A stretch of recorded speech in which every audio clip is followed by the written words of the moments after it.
رسوله الكريم أما بعد فأعوذ بالله من الشيطان الرجيم بسم الله الرحمن الرحيم. وعن أنس أن رسول الله صلى الله عليه وسلم ركب فرسا فسري عنه فجحش شقه الأيمن فصلى صلاة من الصلاة وهو قاعد فصلينا وراءه قعودا فلما انصرف قال إنما جعل الإمام ليؤتم به فإذا صلى قائما فصلوا قياما وإذا ركع فاركعوا وإذا رفع فارفعوا وإذا قال سمع الله لمن حمده فقولوا ربنا لك الحمد وإذا صلى جالسا فصلوا جلوسا أجمعون.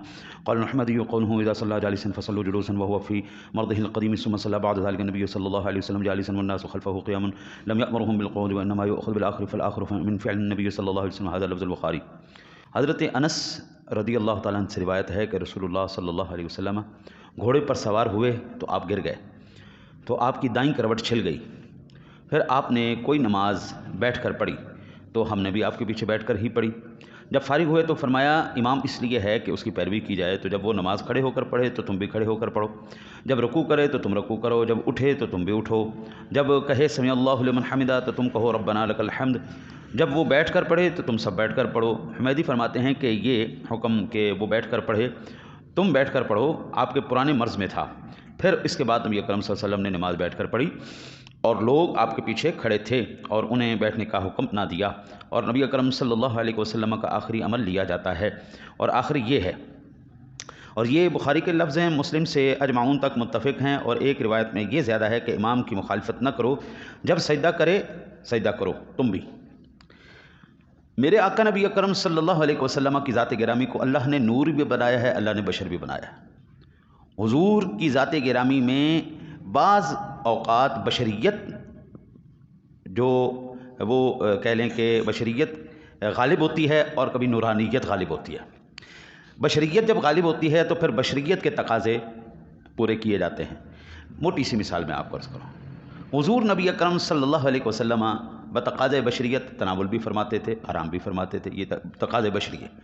ہمیں کوئی زخم لگے، چوٹ لگے تو ہمیں زخم بھی ہوتا ہے. جیسے آپ سرکار دو عالم صلی اللہ علیہ وسلم گھوڑے پر سے نیچے تشریف لائے تو آپ کی دائیں کروٹ جو ہے وہ زخمی ہو گئی. یہ تقاضے بشری تھا. معراج کی رات حضور سرور دو جہاں صلی اللہ علیہ وسلم آسمانوں سے بھی اوپر چڑھ گئے. اس وقت آپ کے اوپر نورانیت غالب تھی. ہم نہ حضور کی بشریت کا انکار کرتے ہیں نہ حضور کی نورانیت کا انکار کرتے ہیں. اللہ نے، کیونکہ یہ دونوں عقیدے ہمیں قرآن نے دیے ہیں، ہم نے اپنے آپ سے عقیدے نہیں بنائے. ہمارا عقیدہ یہ نہیں ہے، یہ قرآن کا عقیدہ ہے. ہم وہی عقیدہ رکھتے ہیں جو قرآن ہمیں سکھاتا ہے، یہ اللہ کے نبی ہمیں فرماتے. تو یہاں پر تقاضۂ بشری غالب تھا. یہاں پر تقاضۂ بشری کہتا ہے جب آپ نیچے تشریف فرما ہوئے گرے تو آپ کو چوٹ لگی. پھر ظاہری بات ہے بندے کو چوٹ لگے تو کھڑے ہو کے نماز پڑھنا مشکل تھی، اس لیے حضور نے بیٹھ کر نماز پڑھائی. تو پہلا اصول کیا تھا؟ پہلے حضور کا عمل کیا تھا؟ جب حضور نے بیٹھ کے نماز پڑھائی تو سب نے بیٹھ کے نماز پڑھی. یہ پہلا عمل تھا. پھر اس کے بعد یہ حدیث بتا رہی ہے کہ جب دوبارہ ہوا حضور سرور دو عالم صلی اللہ علیہ وسلم نے بیٹھ کے نماز پڑھائی تو صحابہ کرام نے پھر پیچھے کھڑے ہو کے نماز. یہاں سے پتہ چلا کہ اگر بندے کو تکلیف ہو تو نیچے بیٹھ کر نماز پڑھنی نبی پاک کی سنت ہے. دیکھیں میں زیادہ سختی نہیں کرتا ان کرسیوں کے اوپر. پہلی تو جو وہ آئی تھی نا جی، وہ جو آگے پھٹے لگے ہوئے تھے، میں نے ساری کرسیاں اٹھوا دی. ایک ہی تماشا ہے. یہ تو باقاعدہ ہم وہ عیسائیوں کے چرچوں کی طرح جو ان کے پھٹے پڑے ہوتے ہیں، آگے ان کے ڈیکس لگے ہوتے ہیں، یار یہ تو پوری نقل کی پوری ہوگی یار. اس کے بعد قوم کو سمجھایا کہ یار آپ دیکھو، آپ کی مہربانی، یہ حدیث پاک مسلم میں بھی ہے، بخاری میں بھی ہے. حضور کو تکلیف ہوئی تو حضور نے بیٹھ کے نماز پڑھی. تم بیٹھ جاؤ یار، نیچے بیٹھ جاؤ. نہیں کھڑے ہو سکتے کوئی بات نہیں، نیچے بیٹھ جاؤ. جب تیرے نبی بیٹھ کے نماز پڑھ سکتے ہیں، پڑھا سکتے ہیں، کہ آپ کو مجھے کیا پریشانی ہے پھر؟ ہاں اس وقت کیا کرسیاں نہیں تھیں بھائی؟ رومن امپائر کا دور تھا بھائی، بادشاہوں کا دور تھا. بڑے بڑے تخت اس وقت موجود ہوتے تھے. یہ جتنے بھی سرداران مکہ قریش یہ سارے تختوں پہ بیٹھتے تھے. سارے ان کے پاس بہترین صوفے، کرسیاں، چارپائیاں، موڑے، ہر کچھ تھا، سب کچھ تھا. یہ تو نہیں نا کہ ایسا دور تھا کہ جس دور میں یہ چیزیں تھیں، نہیں تھیں. حضور نے پھر بھی بیٹھ کے نماز پڑھی. معلوم ہوا کہ اگر تکلیف ہو تو کرسی پہ نہ بیٹھو، نیچے بیٹھ کے نماز پڑھو. ہاں الا یہ کہ کوئی اتنا بزرگ ہو گیا کہ وہ نیچے بیٹھ جائے، اسے اٹھا ہی نہیں جاتا.